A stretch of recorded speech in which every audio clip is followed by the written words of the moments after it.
Travel's robust, but let's talk about the color. Are you seeing signs of people making trade-offs? 10 days turns into 7 days, $100 a night turns into $75.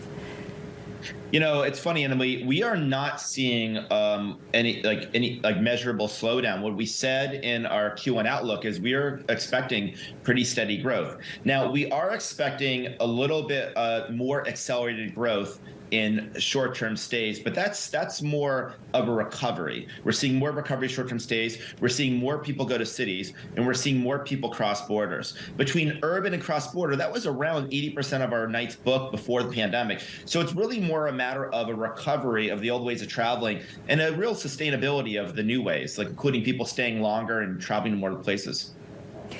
Dave Stevenson, your CFO, said yesterday on the call, this is growth mode now, not necessarily profit maximization mode. Totally. What does growth mode actually look like? Well, you know what? There's something kind of interesting that I've learned in Silicon Valley. I think there's this really simple way of thinking you're either in growth mode or profitability mode. And what I've learned since the pandemic is as we've gotten more profitable, we also got more efficient. And as we got more efficient, we got more focused, we were able to grow faster. So we're going to continue to do both. But we are focused on 3 priorities this year. Number 1, we want to perfect the core service. We want people to love Airbnb, and that means loving every detail about it. So we basically did the storyboard of the end-to-end experience for guests and hosts, and we are listening out all the different things that people want to be better Airbnb, and we're trying to systematically fix them one at a time. Once we do that, then we need to make sure we have enough hosts. If people are watching on TV, they probably have traveled on Airbnb or know someone who has. I want people to say the same thing about hosting. They know somebody who's a host because it's so mainstream and so popular. And along the way, we're actually laying the foundation for us to extend beyond our core business. And we're thinking about pretty expansive and big ideas. So that's what we mean by growth mode, that we are perfecting the core, making hosting mainstream, and we're thinking about big ideas beyond the core business. But the cool thing is that we can stay really lean, really disciplined, because I don't think growth and profitability have to be a major trade-off. And I hope that's what the lesson of Airbnb is, that you can do both. Okay, so what are the big ideas beyond the core business? Because, obviously you made some hard choices during the pandemic to pull back on some of those. Well, I'll just share a couple small things, but I mean, I gotta have a hook to get me back on this show. So I'm gonna hold something back. But so let me just say that twice a year, around May and November, we do these releases, the summer and winter release. We've got a pretty big idea for May, but I'm gonna hold that back. I gotta have me back on the show.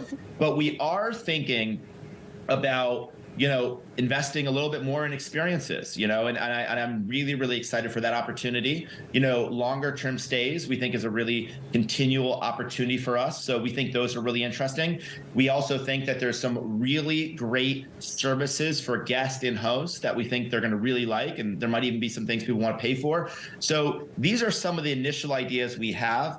But, a lot of the big exciting things I'm going to have to come back on to tell you about. All right, TBD. So long-term stays, you mentioned 21% of gross nights booked.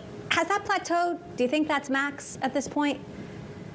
I honestly, let's think about from a first principle standpoint, why does that business even exist in the first place? That business exists because there's a gap between people traveling on a short-term basis and people signing one-year leases. And that gap has increased as more people have gotten flexible. Not everyone works remotely or has flexible work policies, but a lot more people than before the pandemic. We're seeing a lot more people want to travel for summer. We're seeing a lot more people relocating. We're seeing a lot more people that are kind of living different places month to month. I think this is a very long-term trend. I think there was an initial adoption that was unique in its vertical nature during the pandemic.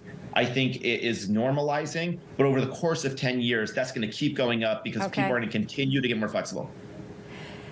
Still, you've got inflation, layoffs happening almost everywhere but Airbnb, and I wonder if this catches up. What are you worried about when you see a tough few years ahead for the global economy?